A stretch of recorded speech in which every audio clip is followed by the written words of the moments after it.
अस्सलाम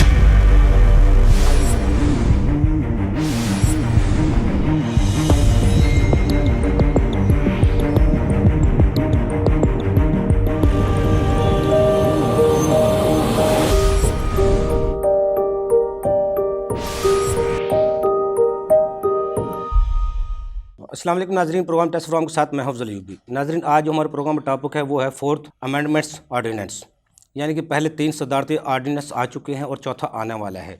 महंगाई का एक तूफ़ान बरपा है और डॉलर की जो उड़ान है वो रुकने का नाम नहीं ले रही। पाकिस्तान में जो टैक्स इस्लाहात हुकूमत ने लानी थी वो अब ख्वाब नज़र आ रही हैं।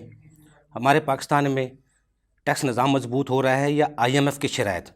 और ये चौथा जो ऑर्डिनेंस आ रहा है, इसके बाद महंगाई की क्या सूरत हाल होगी, क्या हालात होंगे, क्या टैक्स रेवेन्यू जो हम इकट्ठा कर रहे हैं वो कितना बढ़ जाएगा और क्या टैक्स बेस भी बढ़ पाएगी कि नहीं। नाज़रीन, से पहले कि मैं अपनी गुफ्तगू का आगाज़ करूं, रिपोर्ट देखते हैं, रिपोर्ट में माहिरीन क्या कहते हैं। आज का हमारा जो डिस्कशन है वो मिनी बजट आ रहा है उसके ऊपर है। ये गवर्नमेंट की पॉलिसीज़ हैं और जो कि इस वक्त टोटल फेलियर की तरफ जा रही हैं। अब तक गवर्नमेंट जो है ना, इससे पहले 3 मिनी बजट्स दे चुकी है। अभी चौथा मिनी बजट आ रहा है। मतलब एक बजट हमने जून के अंदर बजट अनाउंस किया है। अब जून के बाद अभी ये दिसंबर आया है और हम कोई 5 माह गुजरे हैं और 5 माह के बाद एक नया बजट लेके आ रहे हैं। इससे दरमियान में हम पहले भी एक बजट ला चुके हैं, टैक्स लॉज अमेंडमेंट ऑर्डिनेंस के तहत, जिसमें हमने टैक्स लॉज के अंदर बहुत सी अमेंडमेंट्स की हैं, बहुत से एग्जाम्पशंस को ख़त्म किया है। जितनी भी पॉलिसीज़ हैं इस वक्त नज़र ये आ रहा है कि जो गवर्नमेंट है इसको IMF चला रहा है। बेसिकली IMF के कहने पे जो भी वो ट्रांजेक्शन्स हैं, वो चीज़ें हैं, लॉज के अंदर अमेंडमेंट्स हैं, वो किए जा रही हैं, बगैर किसी सोचे समझे किए जा रही हैं। अभी जो मिनी बजट आ रहा है उसके अंदर 350 बिलियन का नया टैक्स रेवेन्यू जनरेट करने के लिए एग्जाम्पशन ख़त्म की जा रही हैं। वो एग्जाम्पशन किन चीज़ों के ऊपर हैं? फूड आइटम्स के ऊपर हैं, आपके मेडिसिन के ऊपर हैं और बहुत सी चीज़ें हैं। अगर ये हम एग्जाम्पशंस को ख़त्म कर देते हैं ना, सेल टैक्स का डायरेक्ट इम्पैक्ट आपके एंड कंज्यूमर के ऊपर पड़ता है।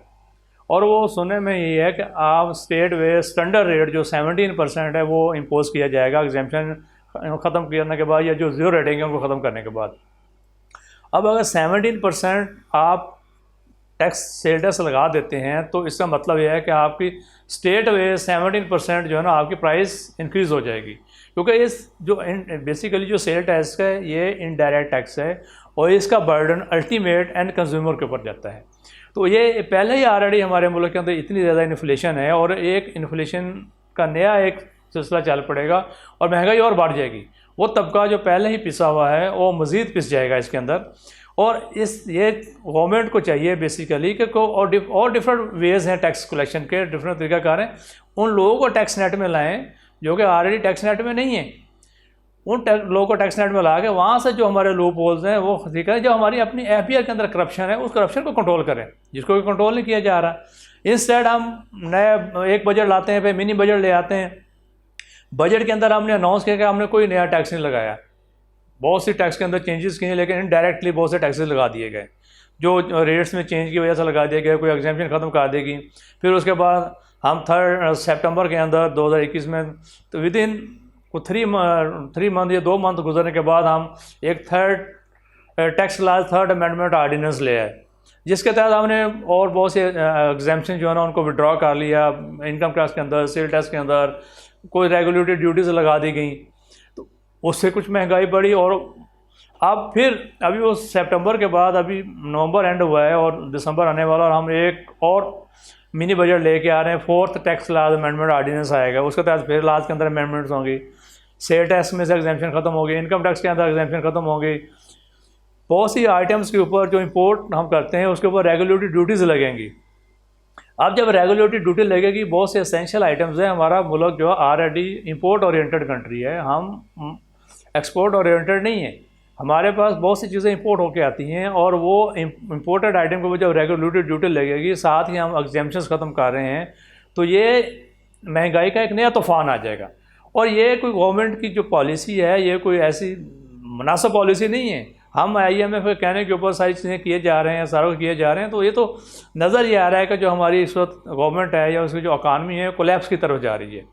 हमने IMF को $1 बिलियन के लेने के लिए जनवरी के अंदर हमने इतने ज़्यादा कहा दिए, 350 बिलियन का हम टैक्स रेवेन्यू कलेक्ट करेंगे, जो कि हम एग्जाम्पशन ख़त्म करने के बाद लेंगे।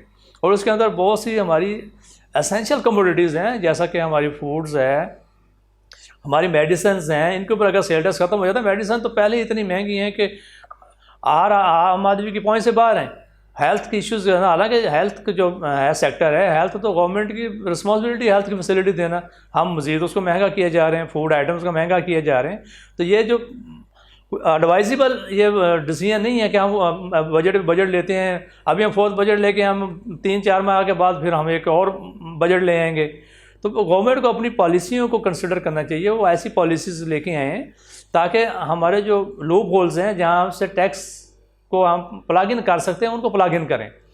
हमारे पास सेल टैक्स के अंदर अगर हम देखना चाहें तो हमारे पास industrial connections, commercial connections, electricity के, गैस के बहुत से लोगों ने लिए हुए हैं, और वो लोग ना सेल टैक्स नेट में हैं ना इनकम टैक्स नेट में हैं। हमें चाहिए कि हम उन लोगों को, हमारे पास डाटा अवेलेबल है, जितनी हमारी सुई गैस कंपनी है उनके पास सुई गैस का डाटा, उनके पास गैस के कंज्यूमर का डाटा अवेलेबल है, जो लेस्क्यू है या और जितनी भी गैस के डिस्ट्रीब्यूशन कंपनीज़ हैं उनके पास इंडस्ट्रियल कनेक्शन जो बिजली के हैं या कमर्शियल कनेक्शन, उनका डाटा अवेलेबल है। उन कनेक्शंस उनको चेक करें कि वो लोग जो उन्होंने कनेक्शन लिए हुए हैं वो बिज़नेस कर रहे होंगे। अगर 100% नहीं कर रहे तो 80% 90% लोग तो हैं जिन्होंने कनेक्शन लिए हैं, वो बिजली भी कंज्यूम हो रही तो वो काम कर रहे हैं। तो उन लोगों को टैक्स नेट में लेके आएँ, उनसे जो टैक्सेबल सेल टैक्स आप अपना वो वहाँ से जनरेट करें, इंस्टेड कि आप एग्जाम्पशन ख़त्म करते जाएँ जो ऑलरेडी अवेलेबल हैं और ऐसी आइटमों के ऊपर सेल टैक्स लगा दें जो कि आम ज़रूरियत की चीज़ें हैं, जिससे आम इंसान सफ़र कर रहा है और अपना रेवेन्यू बढ़ाने के सिलसिले में। तो इस तरह तो अब टारगेट हम पूरे किए जा रहे हैं, ऊपर से हम अपनी जो रुपये उसको डिवैल्यू किए जा रहे हैं। अब डॉलर का रेट कहाँ जा पहुँचा है, उस डिवैल्यू करने की वजह से हमारी जो है ना वो टैक्स उससे भी बढ़ा है, वो भी इन्फ्लेशन को इम्पैक्ट कर रहा है कि आपकी डिवैल्यूएशन हुई है, उससे आपकी ड्यूटीज़ टैक्सेस वो भी बढ़े हैं, और उससे जो जितनी इंपोर्ट की आइटम है आपकी उसकी कॉस्ट बढ़ गई है। कॉस्ट बढ़ने से अल्टीमेटली वो आइटमें भी आपको इम्पैक्ट करेंगी। मसलन एक सर एग्जाम्पशन विड्रॉ करने से इन्फ्लेशन इम्पैक्ट नहीं होगी, आपकी जो रुपीज़ की डिवैल्यूएशन है उससे भी इम्पैक्ट हो रही हैं। तो ये महंगाई का एक बहुत बड़ा तूफान आ जाएगा इस मिनी बजट के बाद। तो मेरे ख्याल में हमें इसको रिकन्सिडर करना चाहिए, जो और डिफरेंट पॉलिसीज़ हैं उन पर चलना चाहिए, बजाय इसके कि हम नए टैक्सेस लगाते जाएँ, एग्जाम्पशन ख़त्म करते जाएँ, या एग्जाम्पशन ख़त्म करनी भी हैं लग्जरी आइटमें उनके ऊपर ख़त्म करें, जो कि इंस्टेड के हम ऐसी आइटमों को ख़त्म करते हैं जो एसेंशियल कमोडिटीज़ हैं उसके ऊपर ख़त्म करेंगे तो वो तो महंगाई को इन्फ्लेट करेंगे।